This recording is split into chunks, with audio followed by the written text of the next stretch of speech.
ደረጃን እናገኛለን። የፈጠራ ችሎታችሁን እምቅ ኃይላችሁን ማግኘት። እስካሁን ብዙ አይነት ነገሮችን ተምራችኋል። በህይወት ምን ማድረግ እንዳለባችሁ ፈልጋችሁ አወቃችሁ። ያንን ነገር ደግሞ ካወቃችሁ በኋላ በዛ ነገር ውስጥ ኤክስፐርት መሆንንም ደግሞ ቻላችሁ። ክህሎቱን አዳብራችኋል። ከሰው ጋር ደግሞ አንድ ላይ ሆናችሁ ሰርታችኋል። በየትኛው መንገድ ላይ መሄድ እንዳለባችሁና በየትኛው መንገድ ላይ መሄድ እንደሌለባችሁ ለይታችሁ ታውቃላችሁ። ከሰው ጋር መግባባትንም አውቃችሁበታል። እነዚህን አራቱን ከጨረሳችሁ በኋላ ከነዚህ ውስጥ ያገኛችሁትን እውቀት ከነዚህ ውስጥ ያገኛችሁትን ነገር እንዳለ ጨምቃችሁ አንድ ኦሪጂናል የተባለ እናንተነታችሁን ብቻ የሚገልጽ ስራ ይዛችሁ ትመጣላችሁ። ይህ ማለት እናንተ ብቻ የሰራችሁት ከእናንተ ውጪ ማንም ሰው ያልሰራው ሀሳብ ያስፈልጋቸዋል። ከሀሳብም አልፎ ያንን ነገር በተግባር ልታወርዱት ይገባል። በጣም ብዙ ሰዎችን እመለከታለሁ። እነዚህን ሁሉ ስቴፖች አልፈው ይችኛዋን መወጣት ይከብዳቸዋል። ለምን ካላችሁ የሆነ ነገርን ይፈራሉ። በቃ ወደ ተግባር የማያስቀይራቸው ነገር አለ። ምናልባትም ለረጅም ጊዜ ኮርፖሬሽኖች ውስጥ ወይንም ድርጅቶች ውስጥ መቀጠርና መስራትን ስለለመዱ ያንን ደህንነት ማጣት አይፈልጉም። በየወሩ የሚያገኟትን ደሞዝ፣ በየወሩ የሚያገኟትን ጥቅማ ጥቅም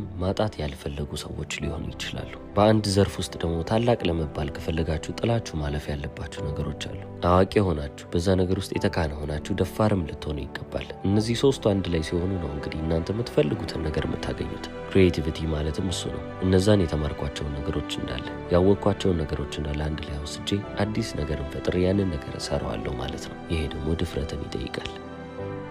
እነዚህን ሁሉ ነገሮች ከተከተላችሁ አሁን ያልኩትን ነገር እንዳለ ተቀብላችሁ በህይወታችሁ ከተገበራችሁ ወደ ስድስተኛውና አልቲሜት ወደሚባለው ነገር ትደርሳላችሁ። ማስተሪ፣ በዛ ነገር ውስጥ የተከበረና ታላቅ የሚባል ሰው መሆን። እዚህ ደረጃ ላይ ስትሆኑ እንደ ማንኛውም ሰው ማሰብ ታቆማላችሁ። ለእናንተ ሁሉም ነገር በውስጣችሁ የሚሰማችሁ ስሜት ይሆናል። በቃ ማሰብ ታቆማላችሁ ስል የምርም እየቀለድኩ አይደለም። ማሰብ የሚባለው ነገር እናንተ ጋር የለም። አንድ ነገር ላይ ሀሳባችሁን አስቀምጣችሁ እየሰራችሁ ሌላ ሀሳብ ይመጣላችኋል። እናንተ ያልጠየቃችሁ ታሪፍ ሀሳብ ይመጣል። ከታች ቀጣይ ማድረግ ያለባችሁ ነገር እያወቃችሁ ትመጣላችሁ። ምንም ሳትሞክሩ ነው የምላችሁ።